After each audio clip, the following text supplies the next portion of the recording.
out there. I'm Stephanie Coplin, a project manager in the Department of Parks and Recreation for the city of Tucson, and I'm delighted to help walk through the revised concept for the 100-acre wood bike park with you all today in collaboration with Nat Lopes from Hillride. So if you're new to the project, Parks and Recreation hosted a virtual public meeting back in January to give a little bit of the background, talk about the partners, the scope of work, and also discuss the outreach efforts that are underway with the city's Housing First team. We had about 95 community members attend that meeting and share their thoughts. And if you weren't able to make it, no worries. There's a recording posted on the project webpage. And there's that kind of nice overview of the project and the funding. So I'd encourage you to check that out if you haven't seen it yet. Based on the feedback we received from that meeting, we also developed some facts and questions, some FAQs, and those are also posted on the project webpage. Following that meeting, Parks and Recreation circulated an online survey from January 30th to February 20th to learn a little bit more about community hopes and desires for this upcoming phase of improvements. We had about 298 community members participate in this survey, and the results are posted on a lovely dashboard that I will share over here. It's on the project webpage, so you can navigate. There's that video. Here are the survey results. And if you pop it open, you can go through all of the questions and all of the feedback that was shared from the community. I won't do that now, but I encourage you to check it out. There's some really good insights about what folks are most excited about, what they'd like to see.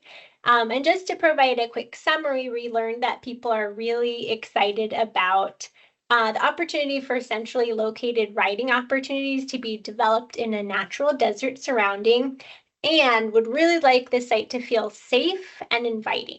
So respondents were most interested in gravity trails, flat trails, cross-country trails, and skills training trails, and hope to experience a mix of features, including bermed turns, jump lines, jump progressions, balance features, and more. In terms of the overall theme for the project, most respondents were really interested in celebrating the Sonoran Desert and that Sonoran Desert theme. So I'm going to turn it over to Nat to walk us through that revised concept plan. Thank you, Stephanie, for the introduction. My name is Nat Lopes with Hillride Progression Development Group, and this is a walkthrough of the design development plan for the Trek Trails at 100-acre Wood Bike Park. In terms of the overall plan, this will be available online for you guys to download and check out. But this presentation is to kind of break down how the plan was developed and the different concepts, themes, and ideas that we programmed into it.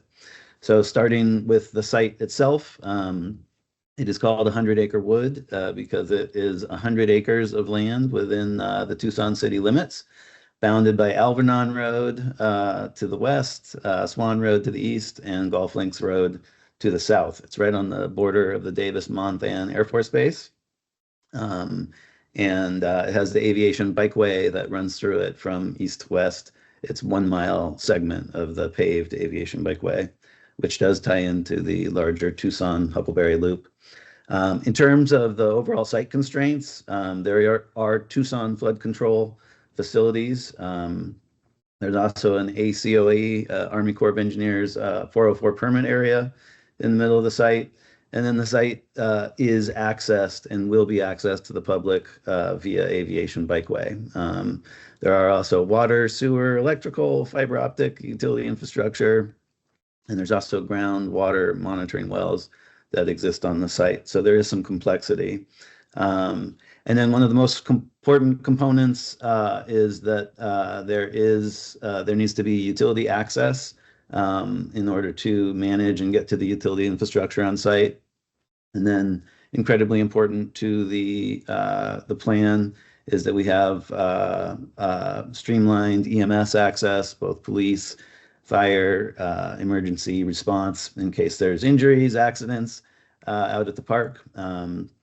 And on this sheet, you can see the 6 different access points for EMS to respond to, and then the access road system in brown, which connects onto the aviation bikeway. There are about 3.5 miles of access roads out there in various condition currently. And the idea is to really clean them up, make them so that they're more enjoyable for walking, hiking, dog walking, and general multi-use, while also making sure that they're easily accessible for all EMS so that the park can have regular patrols with law enforcement to make sure that it stays clean, to make sure that it stays safe for public use. Um, so that was kind of the core structure that we started planning the park around, those constraints and the existing access road plan that we'll have to maintain.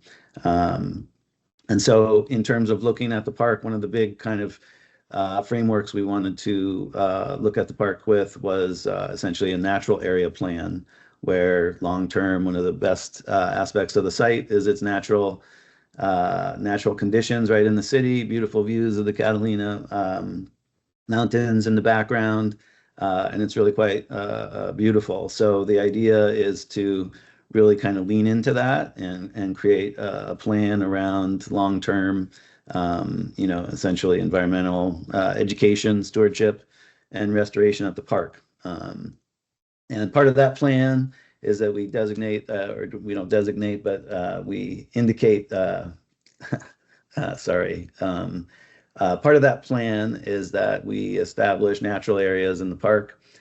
Each one has a specific name that identifies local flora. So folks just naturally walking around and navigating the trails will learn about the surroundings and the Sonoran Desert ecosystem. And then the idea is to really create a narrative and interpretive program around the natural plan. And really the idea of the plan itself is that it will help guide long-term natural area habitat improvements, both with the actual construction of the trails themselves, and then basically everywhere where there isn't a trail, we want to be improving the habitat. And in terms of some of those habitats of the construction, we really want to have a lot of rock out there, both to create interest to ride over, but also gateway rocks. So when you're on the right trail, wayfinding rocks along the way that just add interest. And every time we incorporate a natural feature, we can actually, through the construction process, create various habitats for the different species that are likely to be out on site. So that's the natural area plan. And then in terms of the trek trails, the trails plan for the site, basically every aspect of the site has been programmed for trails, and including the multi-use trails, the access roads. We'll be able to get over 10 miles into the system out there. The 1 mile paved aviation bikeway, the 3.5 miles of natural surface multi-use trails, and then 6.5 miles of purpose-built bike trails. And as the area breaks down in area one, there's a 1.5 miles. In the center area, there's 2.5 miles. And in the far western area, there's also 2.5 miles of purpose-built bike trails. And the design of the plan is that you can actually ride through the entire park, linking all of the trails together in one continuous loop. When you do that, it actually comes out at over 8 miles. And it's all single track, all purpose-built bike trail for that entire loop. So the idea is really to create, an area for multiple use. Hikers, pedestrians, dog walkers, gravel riders, to be able to use the multi-use trails, and then really specific purpose-built bike trails for the bike riders out there. And the trail system is really programmed out to have a comprehensive signage program, so that in terms of navigating the trails, it's super safe. In terms of the interpretive programming, it's all programmed into the signage, and it really establishes itself as a dynamic multiple use park right in the downtown community. And the trail signage will start all the way on Swan Road with some entrance and monument signs. And then the idea is to really use the great signage that's provided through the Trek Trails program to create visibility into the site. And as people are driving by in their cars, they're actually seeing that there's, trails and kiosk and that it's being transformed into an actual park. Again, as they're driving down the street, the idea is to have it become much more visible, the activities that are happening there and the opportunities for recreation. So, the final level is having some highly visible trail features right along the road there on what's called the Javelina Trail, to really draw people in, make them aware of the park, the riding opportunities that are right in their neighborhood. So in addition to the trail system, or another layer that's added on to the trail system, we have what's called the training ground. And the training ground includes 14 specific stations, and each station has a specific feature to train a specific skill. And so the idea is that either in groups or self-led, if you come into the park and you hit each of the stations and you really train each skill, you'll come out on the other end a more advanced rider. And this was one of the themes that rated pretty highly in terms of what the community was looking for out there. And I think even though people didn't really know what the training ground meant at the beginning of the process, we now have a really good idea of what we want for these training grounds. And basically, a training ground, what is a training ground? How do you design a park and trail system for being a training ground? Basically, you create areas that are designed for skill development training. You provide areas that are designed for coaching and instruction, and you create specific features that train specific skills. And then you make those areas so that they can be ridden as a loop or sessioned, so that you can repeatedly go and over the feature and train the skill. So starting at the entry kiosk into the park, getting a map of where the training ground stations are, and then actually seeing each of the training ground stations out there where you have your main trail, you have a specific skill feature that's put in, it's a loop option, and then you have an info sign with tips and techniques on how to ride the feature and improve your skills. That includes a selfie station, and it's queued in. Most of the times it's nested into the existing multiple use access roads, so that it's a wide area, so you can have a team or groups of people be able to observe, watch, and help coach and teach at each one of these stations. Each station has a interpretive sign with information on technique and how to ride more smoothly, more efficiently, more safely.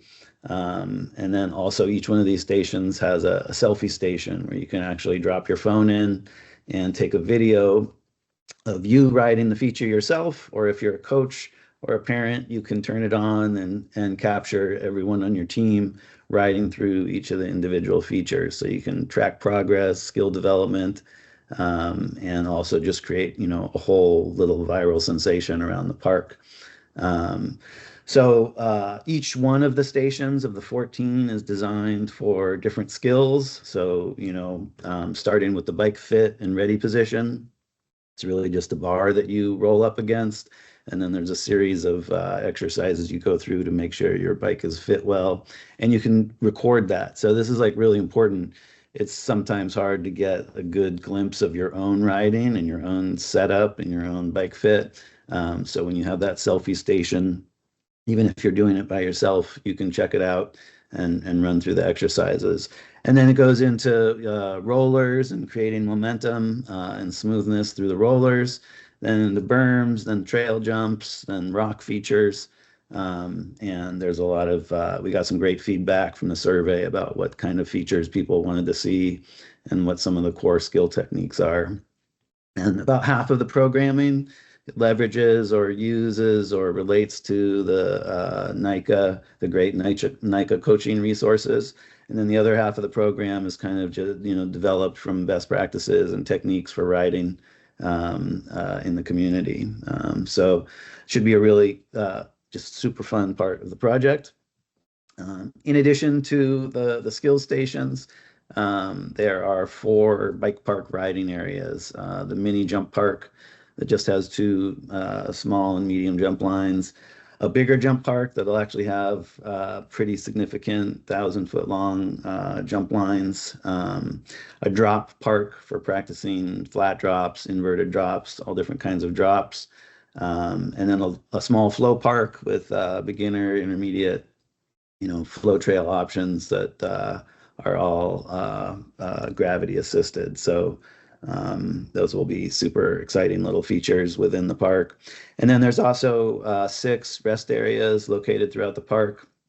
So if you're riding, with a group, it gives you opportunity to regroup, take a break, get everyone back on the same page, especially if you're doing all the skill features and having a cruise like that. And if you're a pedestrian walker, they're great places to chill out.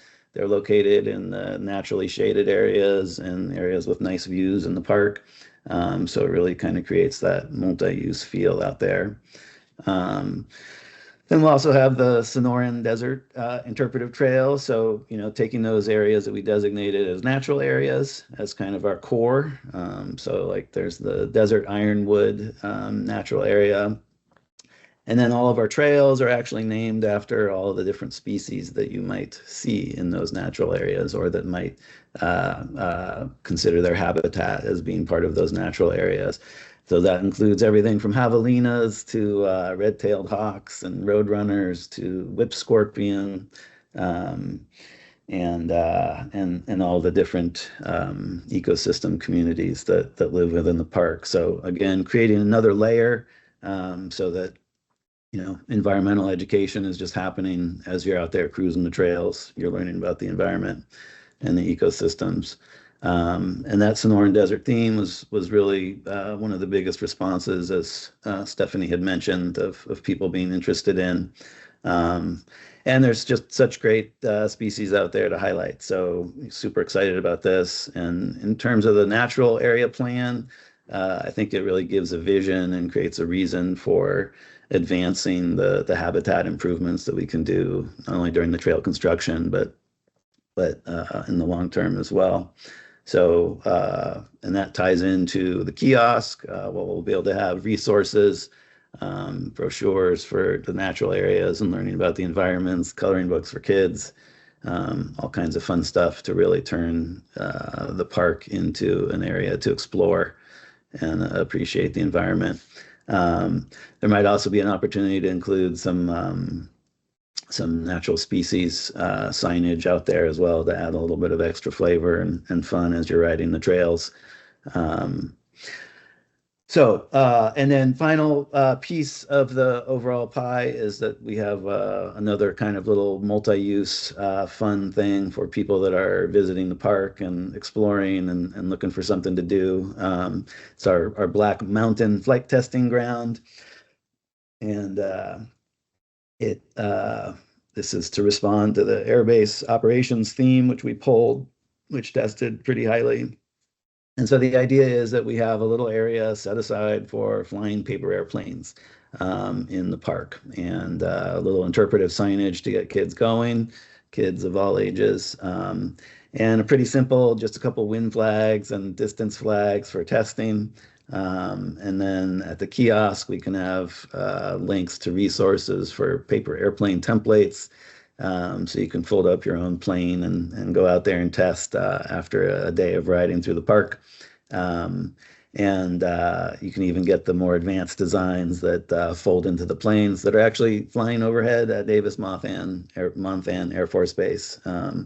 So again, tying in all these little layers to make the park something that, all different types of folks want to go to, mountain bikers, hikers, pedestrians, dog walkers, kids, families, so that we can really transform this area and create a dynamic recreational resource and habitat resource for the city. Thank you so much, Nat. That's awesome. Really loved seeing how the design has progressed. I'm just going to jump back in and give a little bit of an update on next steps and how you can share your feedback on the concept plan so we can keep refining it and making sure that it meets the community's needs and desires. So we're here. We're at the next step. We're at this virtual concept review for the survey. So we have the video walkthrough posted on the web page that you're watching. We also have this survey open, and it will be open through May 25th. So we encourage you to watch this video and then explore the concept plan, zoom in, check out all those features, and then provide us with some feedback so we can keep making it awesome. The next steps for us are to synthesize all of that feedback and develop construction documents this late spring and then early summer.